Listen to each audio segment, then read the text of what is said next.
नमस्कार मंडळी. तर आज आपण बनवणार आहोत व्हेज पुलाव. त्याच्यासाठी आपल्याला हे सर्व साहित्य लागणार आहे.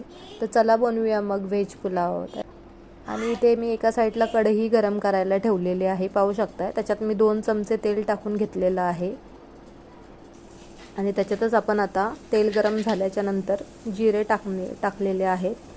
आणि जिरे आपले चांगले तडतडले की त्याच्यामध्ये आपण गरम मसाला टाकून घेणार आहोत. ते लवंग असे टाकलेले आहे, जास्त गरम मसाला टाकलेला नाही आहे.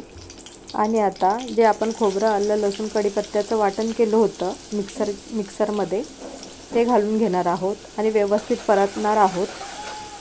व्यवस्थित परतून घ्यायचं आहे, कारण हे सगळं कच्चं आहे. जोपर्यंत त्याचा कच्चापणा जात नाही तोपर्यंत व्यवस्थित परतून घ्यायचं आहे. आणि आता आपण याच्यामध्ये 2 चमचे मसाला टाकून घेणार आहोत.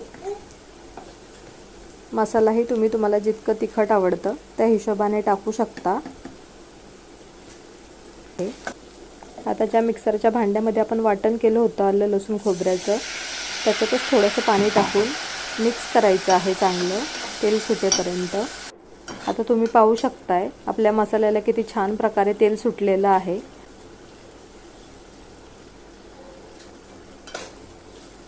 आता कांदा आणि टोमॅटो आपला चांगला सॉफ्ट झाला पाहिजे आणि त्यालाही व्यवस्थित तेल सुटलं पाहिजे. अरे तेल सुटलेलं आहे. त्याच्यात मी अर्धा चमचा हळद टाकलेली आहे आणि चवीनुसार मीठ टाकायचं आहे. आणि त्याच्यातच आपल्याला आपण ज्या भाज्या कट करून घेतलेल्या आहेत, आता पुलाव म्हटलं की त्याच्यात तुम्ही तांदूळ थोडे आणि भाज्या जर जास्त टाकल्या ना तर त्याची खूप छान टेस्ट येते. तर एकदा नक्की अशा प्रकारे ट्राय करून तुम्ही तुमच्या आवडीनुसार भाज्या ॲड करू शकता. तर पाहू शकताय तुम्ही किती छान प्रकारे आपल्या भाजीला कलर आलेला आहे तो. एकदा अशा प्रकारे नक्की तुम्ही ट्राय करून बघा. व्हेज पुलाव खूप छान आणि टेस्टी होतो. आता मी इथे आपण जे तांदूळ धुवून ठेवले होते ते टाकून घेतलेले आहेत आणि तेही व्यवस्थित परतून घेतलेलं आहे.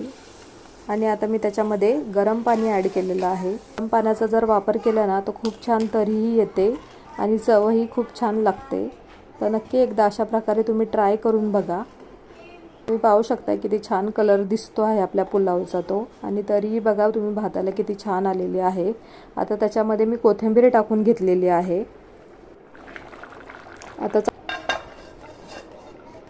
झाकण ठेवून गॅस कमी करायचा आहे. आणि आता तुम्ही पाहू शकताय आपला व्हेज पुलाव एकदम रेडी झालेला आहे. किती छान आणि मस्त दिसत आहे.